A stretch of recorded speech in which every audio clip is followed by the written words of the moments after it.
Guys, it's good to see you here. Welcome back to the channel. Today we're going to go over something that I think you're going to be interested in, which is how to put almost $1 million extra in your pocket over the next 30 years on the same 10 rental houses by just financing the correct way. Yes, I said almost $1 million. So unless you hate money and hate your future, stick around and watch this whole video. Now, before you panic and run off, I know that there's a lot of numbers on the board behind me, guys, but this is going to be second grade math. I'm going to walk you through very, very slowly. Even though I talk very, very quickly, I'm going to try to go slow on this one. So bear with me here, but this is just math, subtraction, and multiplication. Now, what happens to me as I travel around, I speak at these events, and a lot of y'all come up to me is y'all want to know, besides from how to find deals and raise money, this seems to be one of the most common questions. Which way do I finance my rental properties? Should I put a 15-year loan? Should I put a 30-year loan? Should I put a 20-year loan? It seems to be that nobody really understands because they're not slowing down to calculate it and really put pen to paper, which is what we're going to do today. And it's going to make a lot of sense. So there's going to be one exception at the end of this video, which I'll tell you, which is why someone would want to go with this 30-year loan. Now, why do so many people, and I say at least 90%, almost everybody I seem to talk to, seems to go with a 30-year loan when they start out, but the seasoned, experienced investors who understand this go with a 15-year loan. And that's what I urge you to do, and that's my opinion, and I think you're going to share that opinion with me here in just a second. So I'm going to compare a 30-year loan on a $100,000 4.75% product, right? This is going to be the house that we're going to talk about. It's going to rent for about $1,400 a month.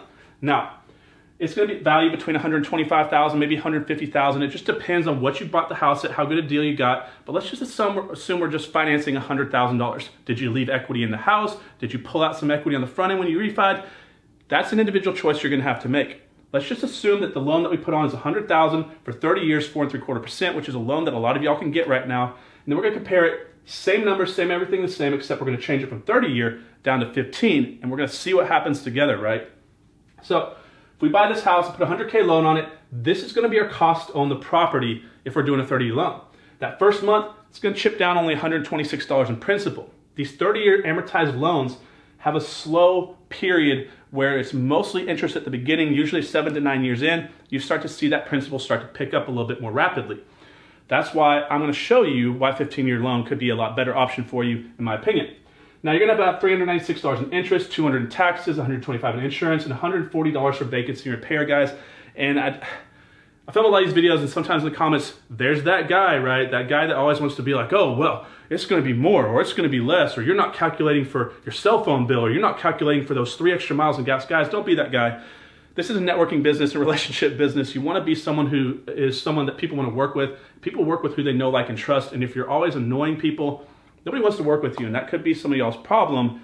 I'm just saying, right? Now, bear with me. There's always going to be arguments for different things in these videos I put out. I'm just sharing with you my opinion. So 10% for vacancy and repair. And here's why I'm doing it. Really, I'm throwing all extra costs in there, because most of the houses we buy in this price point, we're fixing them up on the front end, usually putting $20,000 to $30,000 in repair, brand new houses, new roofs, new HVAC, whatever we had to do to get them brand new.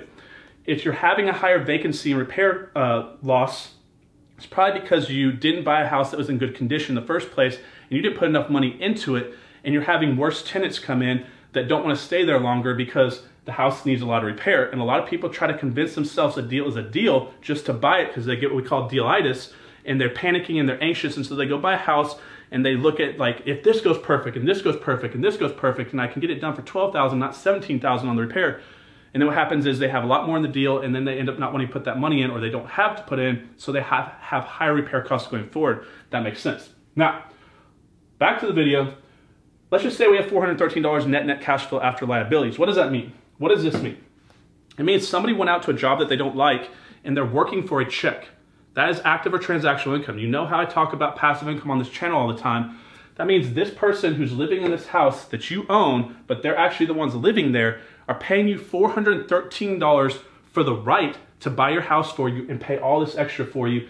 And on top of paying this and paying down your house, you're going to put $413 in your pocket, and you're going to have this extra equity, whatever amount it is that you financed out of. So that's pretty good, right? If you look at the total cost of this loan over 30 years, you're going to pay about $187,793, which means your total interest on a 30-year loan is $87,793. That's a lot of money, right? So is there a better way? Let's look at the 15-year loan. Same 100,000, same 4 3/4, but we're changing 30 to 15. What's that going to do? It's going to jump it up. It's going to jump that principal amount up. We're going to start knocking it down faster, right? Which is what we want. Accelerated payment. Accelerated pay down. 382 for principal, 396 for interest, taxes, insurance, vacancy repair all stay the same. Our total liability on the 15-year loan, guys, is $1,243 minus our rent. Crossing those numbers out basically leaves us about $157 in cash flow, right? This is why so many people new in the business go with this and not this, because they focus on this to here, which is about, what is it? We'll talk about that in a second, about $256. So their mind is not thinking like an investor, and they're thinking immediate gratification. I want this extra $250 now instead of a lot later.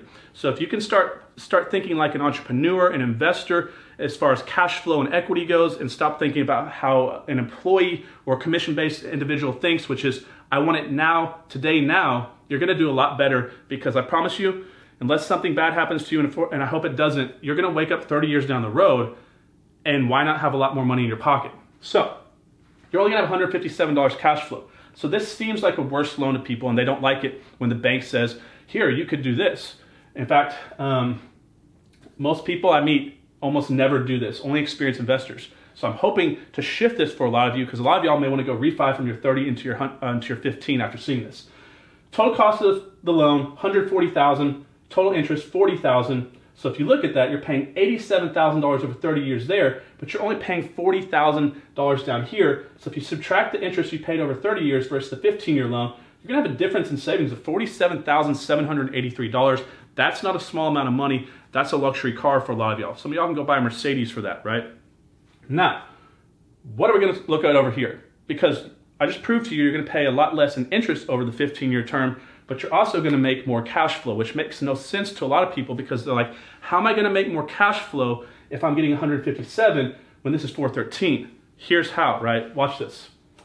Compare the 15 versus 30 year. So on the 15-year, when we're looking at cash flow, and we're gonna compare this 15-year loan to a 30-year time period, comparing it to this 30-year, because the first 180 months, which is 15 years, right, is gonna be $157. That's gonna be a total of $28,260. But we're relating in this example to the 30-year loan, which is a 360-month time period. So what's gonna happen over the next 180 months? This is where it gets interesting and what I wanna show you. Because you're actually gonna have about $935 cash flow. Because what happens is, here's your new calculation. You're still gonna have $1,400 in rent, but now you're just gonna have taxes, insurance, and vacancy and repair. Why? Because this number and this number get knocked right off, right? They're no longer there because the house is free and clear. So you're just paying these costs to own it, which means now you've just got $935 coming into your pocket every month. And I say just because that's a lot of money, right? So $935 by 12 or by 180 months is $168,300. Add those together, you got a total of $196,560. Now, let's look at that compared to the 30-year loan, which is, we're gonna use 360 months because it's gonna go span that whole time period, right? But you can make $413, we took that number from over here, $148,680 cash flow over 30 years. So these are both on 30-year time frames. We're gonna take this 196 minus 148, or we're gonna subtract the 148 from the 196, and what's left is a difference in the cash flow amount that you're gonna bring in from owning one house for 30 years using a 15-year versus 30-year loan. It's gonna be $47,880. Now, let's take the difference in interest that we found over here and add this down here too. So here's why the 15-year loan wins, and not only that, it just dominates, right? $47,783 is the difference in interest that you're gonna pay over that 30-year, comparing the two loans over a 30-year period, as well as total cash flow, you're gonna save about $47,880. That's a savings per house of $95,663. So if you can figure out how to buy 10 houses, yes, only 10, it's very, very doable for many people, and many people do this. In fact, you can buy 20, 30, 40, 50. Nobody has a limit on your income when you're buying houses. You can buy as many as you can figure out how to buy. But say you just bought 10, you're gonna save 95 apiece. That's $956,630, just shy of $1 million you're gonna put in your pocket. I think that's a pretty good deal, right? I think it's better to go with the 15-year loan. Now, why would you not go with the 15-year loan? Here's the argument for why you would go with the 30-year. If you need this extra $256 a month cash flow, across these properties, or however many properties you have, 2, 3, 7, 50, doesn't matter. If you're using that money to live off of and you don't have some type of active income coming in from other types of transactions, flipping houses, wholesaling houses, being a real estate agent, working a job, or some other type of investment, if you need this money today to live off of, it may be smarter to use a 30-year loan or do enough 30-year loans to get enough cash flow to live off of and then start financing the rest on a 15-year loan. But if you don't need it immediately today, why not put this much more in your pocket every 10 houses you buy? It just makes sense unless you hate money, right? I don't think you do. So unless you hate money, your future, and your family, do it the right way. And that's what I wanted to show you today, because it's just, there is a better way of doing things, and sometimes it takes slowing down to think about this, because most people wouldn't take just a day to figure this out when it could save them almost $1 million for every 10 houses they buy. Now, another argument people will say is this, right? How often do you hear this? Well, why don't I just finance them on 30-year loans and then accelerate that payment down, take the cash flow on the months I don't need it, and pay it down that 15-year loan? Here's why. Because people just don't do it, right? Let's be honest. Most people have no self-discipline. They don't have the initiative to, focus out on the short-term versus long-term business horizons. When that money comes in, this extra cash flow, that 413 or whatever it is to the 157, you know where it goes. It goes into coffee, it goes into vacations, it goes into whatever that they want now, immediate gratification. And most people just don't have that discipline, and that's the truth. Some people do, but very few do. You see this happen with real estate agents all the time. They don't have the discipline to put that money away when they make it. So then they wake up at 80 still selling houses because they can't live off Social Security and they don't have enough to support their lifestyle. So guys, you have to understand, you have to be preparing for your future through equity and cash flow. And also, guys, we're not talking about this too much until now. You got a $150,000 house, right? What happens if it appreciates just 1 to 3% over those next 30 years? Let's say it goes, just be conservative now, it's a $200K house. You've got 10 free and clear.